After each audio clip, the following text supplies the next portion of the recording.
Principal, Monsieur le député de Matane-Matapédia. Monsieur le Président, encore une fois, hier, le gouvernement libéral a refusé que la nomination du patron de l'Unité permanente anticorruption, l'UPAC, soit approuvée aux 2/3 des députés de cette Assemblée.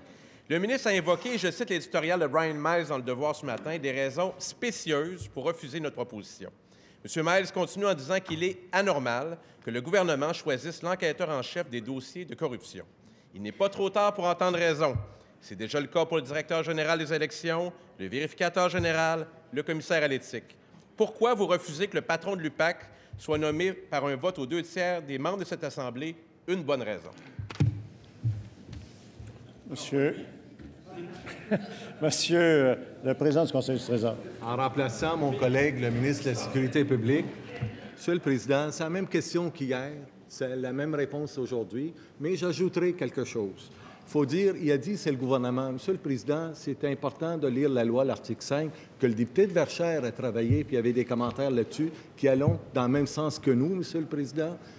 Il y a un comité en place, Monsieur le Président, qui dit, c'est nommé, le comité, je vais les nommer, Monsieur le Président, parce que le député de Matane ne le sait pas, c'est François Côté, ex-secrétaire général de l'Assemblée nationale.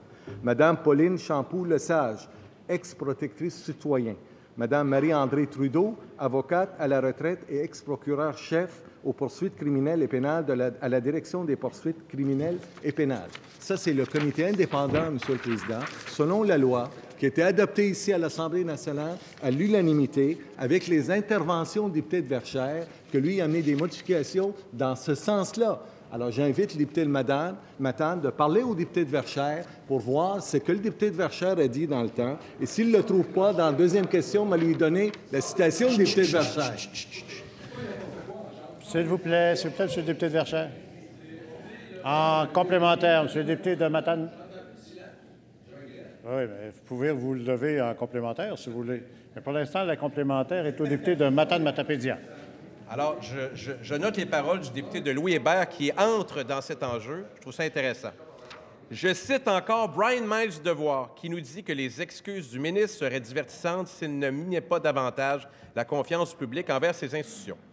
Le protecteur du citoyen, le commissaire au lobbyisme, la Commission des droits de la personne, tous nommés aux 2/3 des membres de l'Assemblée nationale, mais le Parti libéral fait une exception. La lutte à la corruption. Parce qu'ultimement, c'est le ministre qui recommandera parmi les noms le choix. Est-ce que le Parti libéral du Québec veut contribuer au cynisme ou est-ce qu'il veut garantir la neutralité? Monsieur le Président du Conseil du Trésor.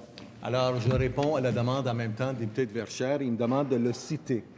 C'est exactement le 8 juin 2011, le député de Verchères disait. Cela dit, on n'a pas réussi à s'entendre complètement. Mais au moins, on a resserré le processus quant à la nomination du commissaire, dispositions qui prévaudront pour la nomination des commissaires ultérieurs. Donc, il est d'accord avec ça. L'autre élément, le député de Matane maintenant. Le député de Matane, puis je pense que le Parti québécois, il est d'accord avec les recommandations de Charbonneau. On vient d'apprendre aujourd'hui que la CAQ ne sont pas liés par les commissions Charbonneau, ils peuvent faire d'autres choses. Mais au moins, le Parti québécois, j'espère que vous êtes encore à même place. Alors, la recommandation, Monsieur le Président, 31, la recommandation 31 approuve ce que nous faisons aujourd'hui par le rapport Charbonneau. Recommandation. Deuxième complémentaire, Monsieur le député de Matane-Matapédia. Quelle catastrophe va arriver si ce n'est pas juste le Parti libéral qui a son mot à dire sur le patron de l'UPAC? Je vous invite à dire aux Québécois quelle est la raison pour laquelle c'est le Parti libéral et seulement le Parti libéral qui doit décider qui va faire des enquêtes, notamment sur le Parti libéral. Pourquoi vous dites non pour vous protéger? De quoi avez-vous peur? De la vérité? Monsieur, s'il vous plaît. Monsieur le Président du Conseil du Trésor.